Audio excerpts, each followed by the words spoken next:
What's up, everybody? Kalnina here. Headed to the dealership today to get my 600-mile service done. The braking period is over. We get roughly an 80-mile plus ride to the dealership. So we'll just be talking to you about a few things. Today, I'm rocking the Insta360 Ace Pro 2 camera and the new Insta360 X5 here. I have the Ace Pro 2 connected to a chin mount that's secured to the helmet, and I have the DJI Mic Mini in the helmet, and then I also have the bike sounds on a Mic 2 in the tail section of the motorcycle. Currently I have on my Alpinestars R10 helmet, so yeah, it's a comfortable helmet and it works well for what I'm doing.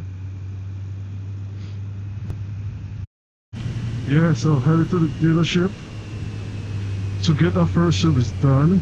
I gotta get the oil change, the filter. They're gonna be inspecting a whole bunch of stuff on the bike, the battery, the connection, the radiator fluid, all of that good stuff. Just give me that once over to make sure everything is good, which the bike has been perfect so far. I have had no issues, no quarrels, no problems with it. But yeah, just excited to get that braking service done, get our oil change so we can get back over here and enjoy the bike as the way it's supposed to be.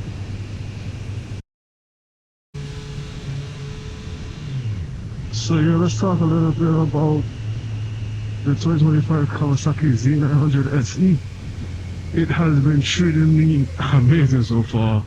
I used to have the 2018 Kawasaki Z900, and I decided to upgrade this year to this year's model. It's such a smooth motorcycle.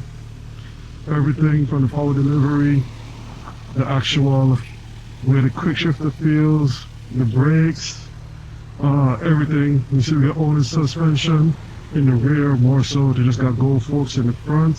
Got a quick shifter down there. Have cruise control. There you can see the owners right there. Have cruise control. Have all the creature comforts. So yeah, for me as a 6'5" rider with like a 36-inch inseam, it is very comfortable. I don't feel too cooped up, which is kind of the feeling I get when I ride other super sports. Obviously, you know, you could get the Hayabusas and all of those, but that's not really what I'm into right now. I enjoy riding on a naked sport bike, 948 cc, just enough power to get me up and get me through. Especially since I live in a more populated area, it works for me, right? The suspension this year feels amazing. I've actually got the rear tuned to my weight, so before I used to slide a whole lot on it back and forth, but now I just feel planted going over bumps. Everything just feels immaculate and dope. But as I said a little before, I've had no issues with the bike. Everything has been, knock on wood, amazing and perfect. So there's no complaints on my end. I just had to get accustomed to the quick shifter, and that's pretty much it, honestly. Outside of that, everything else has been without a hitch.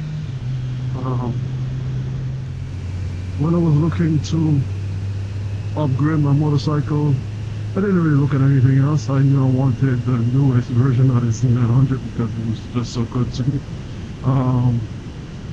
I did try sitting on the MT09, the MT10.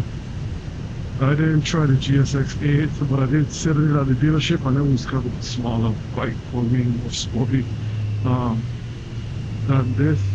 So yeah,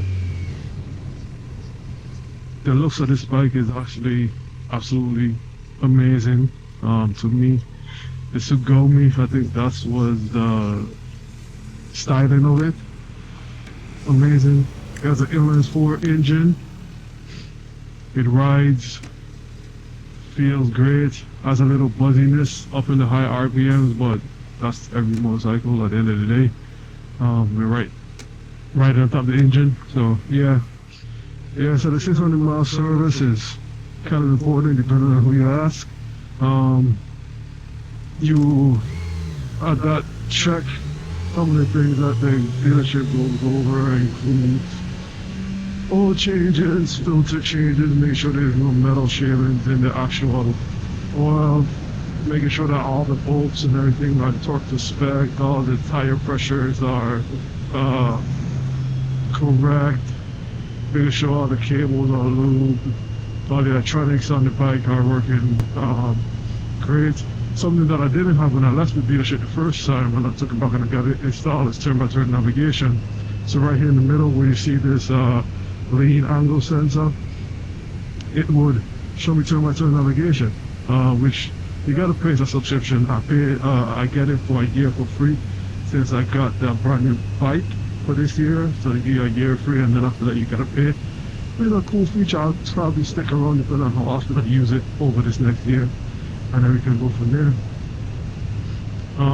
The first service for this particular motorcycle roughly cost around $350 at the dealership that I went to. They did pretty much everything. Just inspected everything and then changed the oil and the oil filter. And the next service will be the 4,000-mile service. So I'll probably take it back there to them for that as well, because I do want to keep this bike long term. So I think I'm going to keep on with the service thing and making sure that it's up to snuff and there's nothing wrong or incorrect. So as we all know, modification is the name of the game. Once we get our toys, our bikes, our cars, homes, modification to make it what you want it to be, right?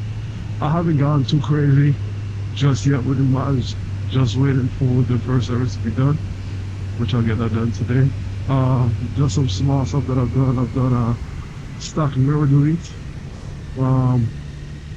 I got bar mirrors by Kenny Moto. They're sitting on bar ends from Rhino Moto.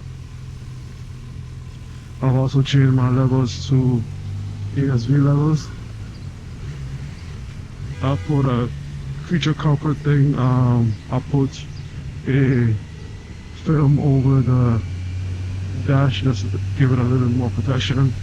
I changed my tail tidy. I have peeled pegs on the bike. Not so much a full rear set, but the actual pegs that your foot rests on. I changed those out. It has a little lowering, 40mm lowering adapter that I could even since I am taller. It gives my foot just that little bit more space. And I can like flip it up and rotate it around to go on the track and really get that sport feel, you know. And I also have front fork sliders on the bike down there, so hope you can see that. Just a few ones that I've done thus far.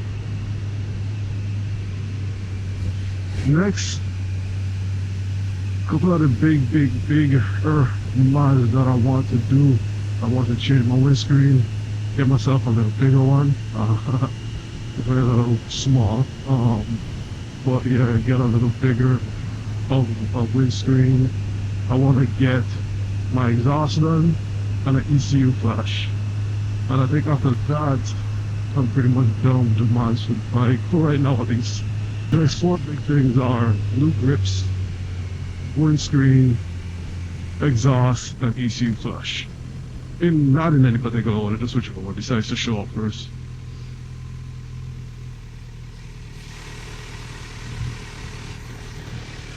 On your bikes, what would you mod first on your particular machine when you get it? Let me know in the comments below.